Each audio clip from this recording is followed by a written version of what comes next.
Buenas tardes, buenas noches. En este video pretendo e intento hacer una interpretación de la obra de teatro Calígula de Albert Camus a la luz de algunos conceptos y unas teorías ya abordadas de Adorno y de Horkheimer. Solo quiero abordar algunos puntos característicos de la obra, no hacer una reseña de esta, sino interpretar alguno de estos a la luz de los autores. Y quiero empezar por la razón instrumental, donde su eje fundamental o su eje rotatorio está en torno a la utilidad del objeto y a la utilidad del sujeto. El sujeto y el objeto no son importantes en sí por lo que son o por lo que dejen de ser. Son importantes por la utilidad y la ganancia que incluso estos pueden dar. Y en este caso, en Calígula, quisiera representar la razón instrumental cuando en la obra de teatro aparece el tema del prostíbulo de Calígula. Calígula tenía un prostíbulo y dice que tiene problemas con él. Sonia y otro allegado le preguntan si son malas mujeres, si hay mal trago o qué tipo de problemas está sucediendo. Y Calígula simplemente dice, no está siendo rentable. Es decir, su prostíbulo no le está siendo útil para lo que él necesita. Y llega al punto extremo de que no le interesa si el hombre se envicia con la prostitución o si las mujeres están pasando por un momento personal y social malo siendo prostitutas. No le interesa eso, sino que le interesa que todos estos estén caminando bajo su utilidad.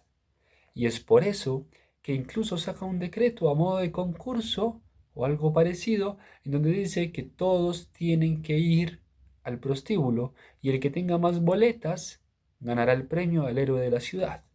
Pero aquel que no tenga boletas, aquel que no vaya al prostíbulo, simplemente será desterrado o será asesinado.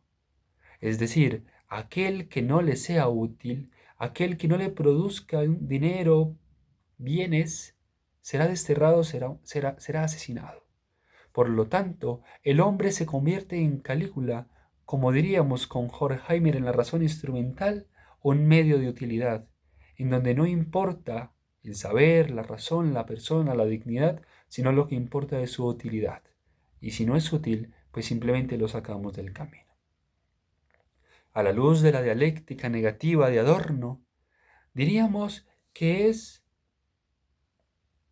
una regresión mal hecha hacia la tradición, en donde el ideal era uno, pero resultó siendo otro. Por ejemplo, cuando se avanza el hombre en la ciencia, el ideal era que el hombre supiera, que el hombre llenara de conocimiento su mente, su inteligencia, que el hombre avanzara como humano, como persona, como ser racional. Y resultó el hombre matándose a sí mismo con bombas nucleares, resultó el hombre matándose a sí mismo con experimentos y enfermedades científicas. Es decir, el ideal era uno, pero el hombre resultó haciendo otro, resultó transgrediendo a la tradición. Y en Calígula pasa lo mismo.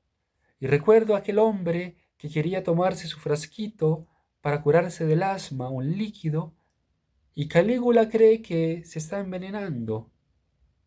O peor aún, que cree que si Calígula lo va a envenenar, él está en contra de su voluntad. Pues lo mismo le sucede a este hombre, aunque es inconsciente, pero Calígula hace que sea consciente.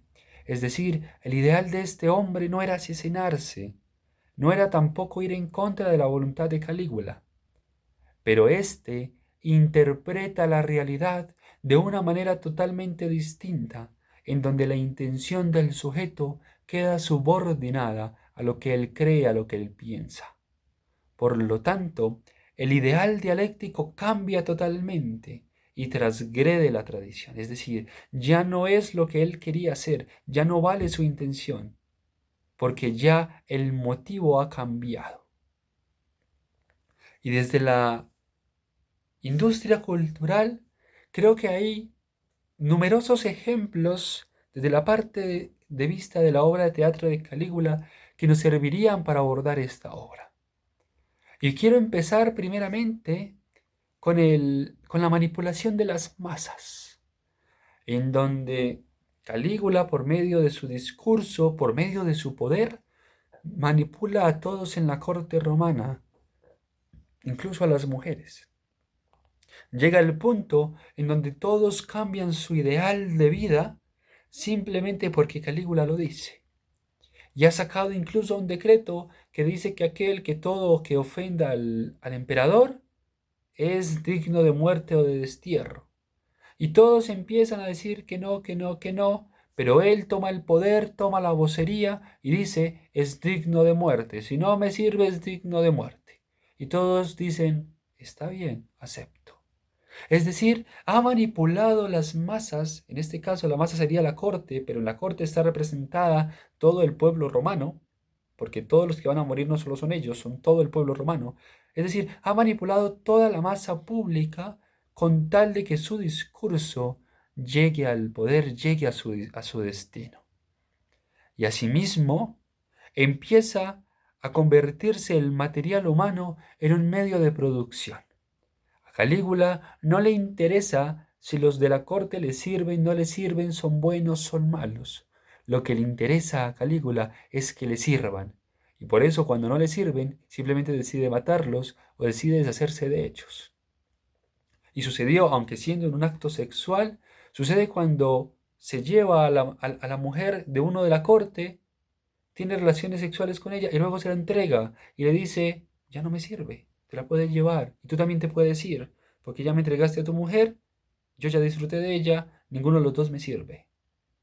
Es decir, empieza el material humano, empieza el hombre a convertirse en un medio de producción.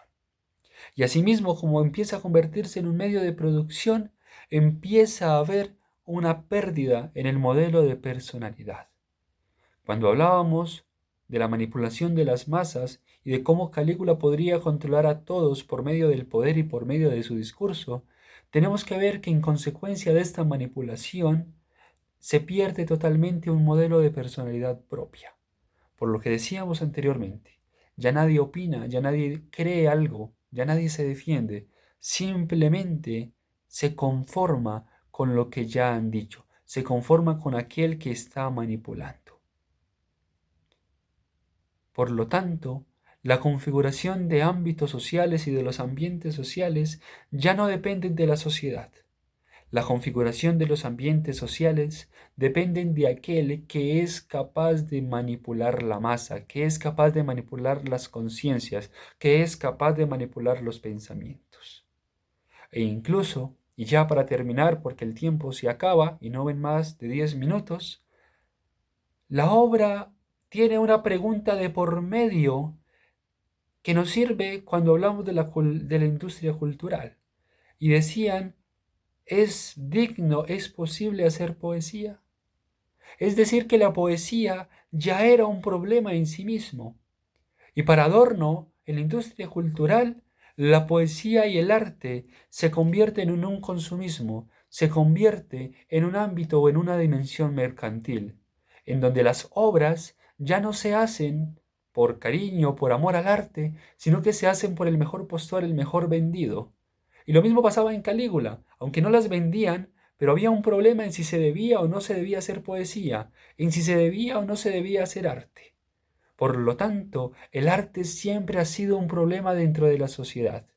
En Calígula, por si era digno o no era digno hacerlo, y desde la teoría crítica de Frankfurt, porque el arte, si es por amor al arte o si es por generar un medio de producción, si es que el arte se ha convertido en un objeto más del mercado, del comercio y de la dimensión mercantil.